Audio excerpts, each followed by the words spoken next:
গত কয়েকদিন চরম সংযমে দিন কাটাচ্ছেন প্রধানমন্ত্রী নরেন্দ্র মোদী। তার হাতেই রামলালার প্রাণ প্রতিষ্ঠা। মহতি কাজের দায়িত্ব পেয়ে নিজেকে ভাগ্যবান মনে করছেন প্রধানমন্ত্রী। সূত্রের খবর, সোমবার 10:30 নাগাদ মহর্ষি বাল্মীকি বিমানবন্দরে নামবেন নরেন্দ্র মোদী। তারপর হেলিকপ্টারে 10:45 নাগাদ পৌঁছবেন হেলিপ্যাডে।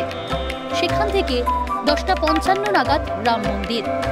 মাঝের 1 ঘন্টা থেকে তিনি কি করবেন জানায়নি রাম জন্মভূমি তীর্থক্ষেত্র ট্রাস্ট। কারণ মূল অনুষ্ঠান শুরু দুপুর 12:05, চলবে 50 মিনিট। অর্থাৎ দুপুর 12:55 সমাপ্তি মন্দির উদ্বোধন এবং রামলালার প্রাণ প্রতিষ্ঠান অনুষ্ঠান। এরপর মন্দির থেকে বেরিয়ে একটা জনসভায় অংশ নেবেন প্রধানমন্ত্রী। 1 ঘন্টার এই সভায় সাধারণ মানুষকে কি বার্তা দেন প্রধানমন্ত্রী, সেদিকে তাকিয়ে বিজেপি। এই জনসভা সেরে সরযূ তীরে কুবের টিলায় যাবেন প্রধানমন্ত্রী। কথিত আছে, অযোধ্যায় পা পড়েছিল ধনদেবতা কুবেরের।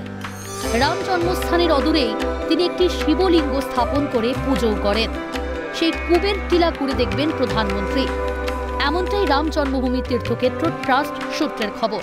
শনিবার থেকে বন্ধ হয়েছে মূল মন্দিরের দরজা। মঙ্গলবার থেকে সাধারণ দর্শনার্থীদের জন্য খুলবে সেই দরজা। তবে সোমবার আমন্ত্রিত এবং ভিভিআইপি ছাড়া মূল অনুষ্ঠানে সাধারণের প্রবেশ নিষিদ্ধ। মঙ্গলবার থেকে মোট 2 বার খুলবে মন্দিরের দরজা। একবার সকাল 7টায় আর একবার দুপুর 2টোয়। মোট 3 বার আরতি হবে মন্দিরে। সকাল 7টায় দরজা খুলে বন্ধ হবে 11:30টায়।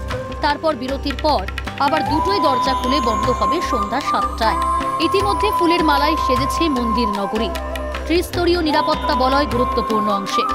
মন্দির নিরাপত্তার দায়িত্বে সিআরপিএফ, আর আইন শৃঙ্খলা রক্ষার দায়িত্বে উত্তরপ্রদেশ পুলিশের বিশেষ প্রশিক্ষণপ্রাপ্ত বাহিনী এবং রাজ্য পুলিশ। এখন শুধু পুণ্যক্ষণের অপেক্ষায় তাকিয়ে 140 কোটির দেশ। ক্যালকাটা নিউজ।